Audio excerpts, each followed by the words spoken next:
أعوذ بالله من الشيطان الرجيم بسم الله الرحمن الرحيم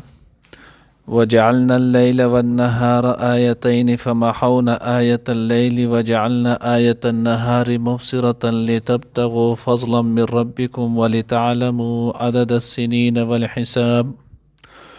وكل شيء فصلناه تفصيلا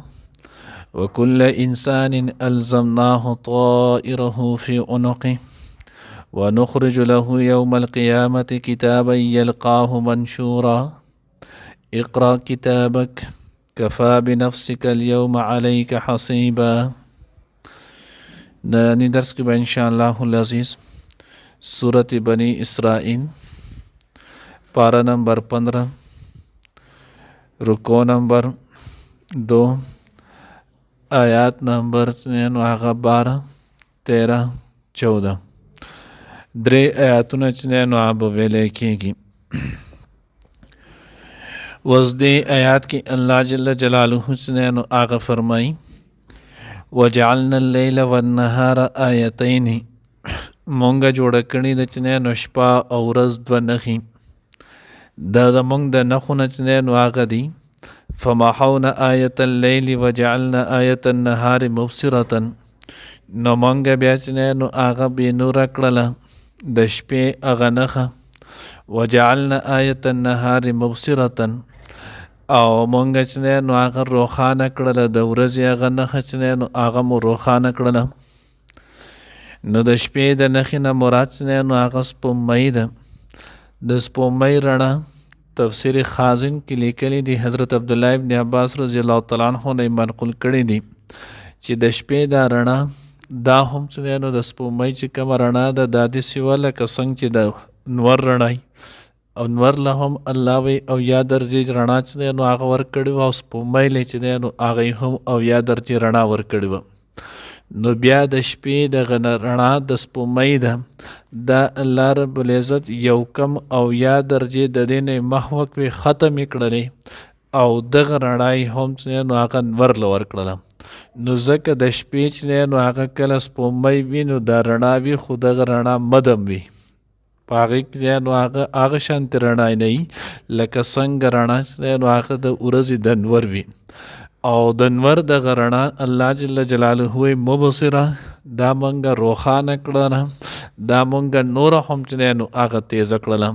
د څه دپاره؟ لتبتغوا فضلا من ربکم، چې تاسو ولټوئ د خپل رب چې نو هغه فضل. اوس دا دواړه چې نو هغه د الله په قدرت کامله باندې دلالت کوي. که چېرته شپه نه وي نو دا ټول انسانیت چې نو هغه دا به ختم شو، بلکې دنیا نظام چې نو هغه به هم ختم شو.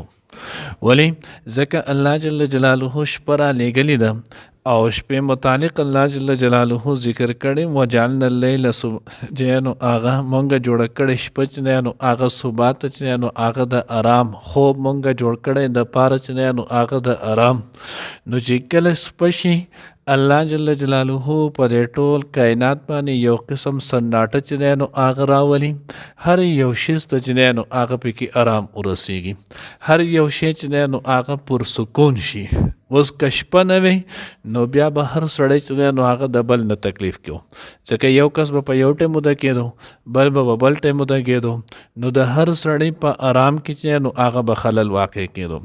مخکې ورځ کې وخت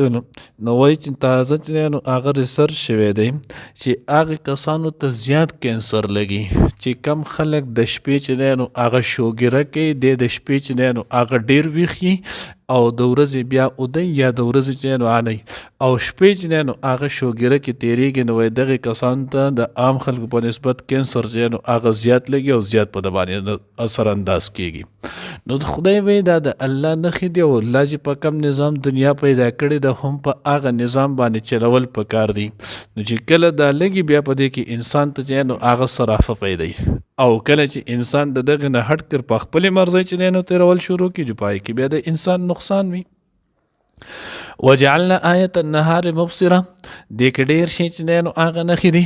خو یو نښه پکې دا هم الله ذکر کړی لتبتغوا فضلا من ربکم چې تاسو الله چې نو د الله نه خپل رب نه چې نو هغه فضل روزي رزق چې دی نو هغه پکې تلاش کړئ نو ځکه مو د انور روښانه پیدا کړی دی هر یو ځای چې دی نو هغه منور او روښانه شي رڼا شي نو هر انسان په خپل کار کسب کې خپل رزق کې خپل چې نو هغه مال ګټلو کې دته یو قسم سهولت او اسانتیا چې دی نو هغه راشي نو دینه معلومه دا شوله چې حلال رزق ګټل دا فرض دی دا عبادت دی په دې باندې انسان ته اجر او ثواب میلایږي خو زمون خلکو چې نو هغه خبرې دواړه خرابې کړې دي بعضې خلک چې نو هغه اکثر دومره په دین کې په دې خبرو باندې دومره لاړ شي چې شاته د په ذمه باندې د مور او پلار یا چې نو هغه واړه خویندرونه یا ښځه او بچي دا غوی نه چې نو هغه د چی ډوډۍ انتظام هم دی نشي کولی او دی چې نو هغه نو دا دینداری نه ده دا بې دیني ده دینداری الله ده چې کله ته د الله حکم د الله د پیغمبر د طریقې متعلق چې نو هغه پوره کړي او د خپل اسانتیا د پاره چې نو هغه کار کسو دا کسې نه کې او دا ناس وي د صدقه شانتي الله پیغمبر چې نو هغه ته بدترین انسان الله په نسبانه هم دی او د الله پیغمبر چې نو هغه هم ویل د لوی ګناهګار دی مخکې هم سورۃ رات کې که خیال مکړه موضوع حدیث چې نو هغه باندې ویلو مسلم شریف چې نو هغه روایت دی د الله پیغمبر فرمای کفا بالمرء اسما ان یضيع من یقود د انسان د ګناهګار کېدلو د پاره دا خبره کافی ده چې د نو هغه ضایع کې هغه څوک چې د کم د هغوی خرچه دیکبال د په ذمه باندې اوس د هغوی خرچه د هغوی دیکبال د چې کومه ذمه ده دا چې نو هغه نه ادا کوي نو د دې سړي د پاره دا ګناه چې نو هغه کفا دا ګناه د دې انسان د پاره بس د نور ګناه دی نه کوي مقصود د لوی جرم عظیم کوي دی بل حدیث مبارکه کې راځي دا کې د الله پیغمبر صلی الله علیه وسلم فرمای ان الله یبغض الشاب الصحیح الفارغ د الله په نسبت باندې هغه ځوان بدترین دی چې د کم ځوان چې نو هغه بې پیدې ثابت ورځ باندې روډ ماستر ښکته ځي او بره ځي او په یو دړه ناست او په بل ځای کې چې نو هغه ناسي او دې ځان له حلال کسب او کار او دا چې نو هغه نه کوي الله پیغمبر وایي د الله په نسبت باندې سړی مبغوض ترین سړی چې دی نو هغه دی نو بعضې اکثر داسې دغې طرف ته لاړ شي جو ټک نه کوي دغې دا کوي بعضې داسې چې نو هغه کوي چې دومره په دنیا پسې ونښلي دنیا کې دومره چې نو هغه ننوځي چې د الله حکم پسې هم پرېږدي مونځ پسې هم پرېږدي روژې پسې هم بیا خوري زکات چې نو هغه هم نه ادا کوي د الله د پیغمبر طریقې چې نو هغه هم نه ادا کوي او چې وی ورته وای نه حلال رزق ګټل چې دی نو هغه دا فرض دی نه یاد ساته حلال رزق ګټل فرض دی خدا فریضه بعد الفریضه دی مخکې د الله حکم پوره کول دی مونځ چې نو قایمول دی روژه نیول دی زکات ادا کول دی حج کول دی دا فرض دی دغه چې نو هغه نص قطعي سر ثابت دی مخکې دغه دی وروسته بیا چې نو هغه مزدوري کول دی نو اکثر څوک په دغه کې غلو وکړي اوس وګوره زموږ معاشره کې ټول یو سړی سنت طریقې باندې به ځان نه راولي او یې زه روزه کوم چې هغه ګټم زه دا فرض ادا کوم په دغې فرض تا خدای نه بخي مخکې به تو خپل ځان د الله د پیغمبر د طریقې د حکم د الله د حکم او د الله د پیغمبر د طریقې مطابق به ځان راولي دا ستا باندې لاول لازم دی تو به چې دا وکړې نو الله به چې نو هغه دا به چې نو فریضه بعد الفریضه چې نو په هغې به تاته اجر او ثواب ملوي نو څوک غلو وکړي بلکل په دین او په دغې پورې ونښلي او دا هر څه پرېږدي او څوک دومره غلو وکړي چې دې دپاره د الله د رسول حکمونه پرېږدي او صرف په دنیا پسې ولګي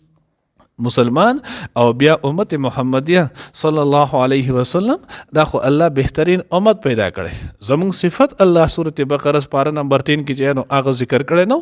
لتكون امه وسطا الله وی تاسو خو ما یو بهترین میانروی معتدل امت چې نو هغه پیدا کړي دی په هر څه کې د اعتدال نه کار اخلي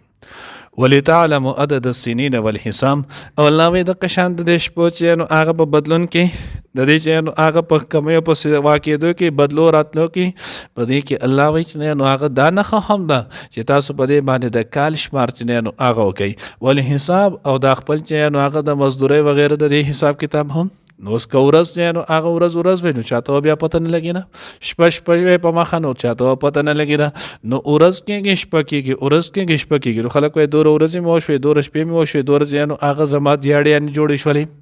نو په دې سره دغه حساب کتاب چې نو هغه هم کېږي. وکل شیء فصلناه تفصیلا، الله وی هر څه مونږ چې نو هغه بیان کړو په تفصیل سره. وکل انسان الزمناه طائره، او هر انسان چې نو هغه ځوړن کو واچولو مونږ چې نو هغه دغه قسمت دغه عمل نامه فی عنقه دغه په غاړه کې. اوس د انسان په غاړه کې دغه عمل نامه څنګه پرته ده؟ نو خلک کده نیکی کوي که بدی کوي، که ښه کوي او که بد کوي، د دې ټولو به د انسان ته په ورځ د قیامت باندې چې نو هغه اجر او د قشانتی وزر چې نو هغه ملیږي. نو ځکه الله وی د په غاړه کې چې نو هغه ده. حدیث مبارک کې راځي چې نو هغه مفهوم دی چې د هر انسان سره دوه کرامن کاتبین دي یعلمون ما تفعلون. نو دغه فرشتي چې نو هغه سره بیا د خی اوګې باندې چې کومه فرشتي نو د امیرای مشري ګسه چې نو هغه مامور وي. نو چې کله د انسان نه یو ښه کار دی وکړي او یو نیک کار وکړي نو دغه خی فرشته د ګسې د اجازت غوښتنه بغیر چې نو هغه ولګي. او کله چې د انسان نه ګناه وشي، خطا دی وشي، نو دا ګسه فرشته د خی اوګې والا نه تپوس وکړي دا ولې کوم هغه یې نه لږ صبر وکړه لعله یتوب، شاید چې د توبه وباسي او یستغفره یا چې نو استغفار وکړي.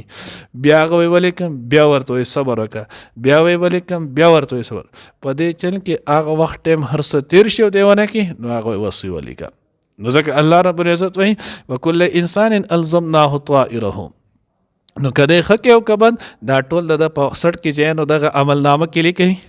او دا شان تفاسیر کې لیکل دي. وی کله چې په ورځ د قیامت باندې د انسان چې نو هغه راپاسي نو دې چې کله د قبر نه راپاسي او قیامت ته چې نو هغه ځي په میدان محشر ته ځي نو د عمل نامه چې نو دا برا غونډه کړی شي او د په دې غاړه کې به د قشانتیا چولې شي. نو ځکه الله وی ونخرج له یوم القیامت کتابا یلقاه منشورا. نو دې په ورځ د قیامت باندې چې نو هغه د خپل عمل نامه دا به بیا عمومي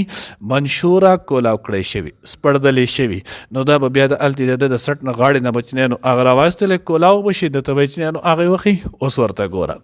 اقرا کتابک خپل عمل نامه چې نو اغل ولا کفا بنفسک اليوم علیک حسیبا. حضرت امام قتاده رحمه الله فرمای وي په ورځ به کې پړ نه دې سی بنو یو سړی چې ما خو په دنیا کې مال لیکل پړاوال نه راتل د زبال تی خپل عمل نامه نشم کتلې آل تی به هر انسان چې نو هغه خپل عمل نامه دې به دا پړاوه شي. نو دا به چې خپل عمل نامه چې نو هغه پړاو کم کفا بنفسک اليوم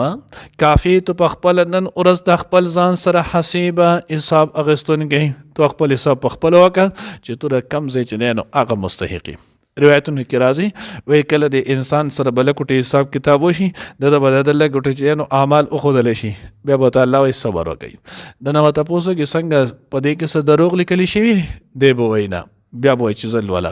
بیا به دل ولې چې نو اغله کوټي لاړ شي دا شي بیا ورته الله وي صبر وکړه. د چې بیا صبر وکړي چې د ته وي زموږ پرشتو خو ظلم خدا باندې نه کړي دی به نه ټولي خصه درست نه کړي بیا ورته چې زوای. نو دغه شان دی به پټیم وردی د نو په تقریر چې نو هغه اخلي دی به په خپل هم گواکیږي او چې دا سدي بالکل حق او سچ دی. نو ځکه الله وی کفا بنفسک اليوم علیک حسیبا. الله زموږ په حل رحم وکړي. وجعلنا الليل او مونږه جوړ کړې د شپه والنهار او ورځ آیتین دوه نښې فمحونا بیا مونږه چې نو هغه بې نوره کړله مټاو مې کړله آیت اللیل نښه د شپې وجعلنا آیت النهار او جوړه مو کړله نښه د ورځې مبصرة روښانه لتبتغوا چې تاسو تلاش کې ولټوئ فضل روزي مال من ربکم در رب خپل ولتعلموا او چې تاسو معلوم کړئ عدد السنین شمار د کلونو والحساب او د حساب وکل شیء او هر یو څه فصلناه مونږ بیان کړو تفصیلا په تفصیل سره وکل انسان او هر انسان الزمناه زړن کړو مونږ طائره د قسمت عمل نامه فی عنقه د پغاړه کې ونخرج له یوم القیامه او مونږ برا وباسو د پاره پورز د قیامت کتاب یو کتاب یلقاه چې دی به بیا مومي هغه منشور اس پړدلې شوی منشور کولاو اقرا کتابک ولا خپل کتاب عمل نامه کفا بنفسک اليوم کافی تو پخپلنن ارز علیک حسیبا د خپل ځان خلاف حساب غستون کې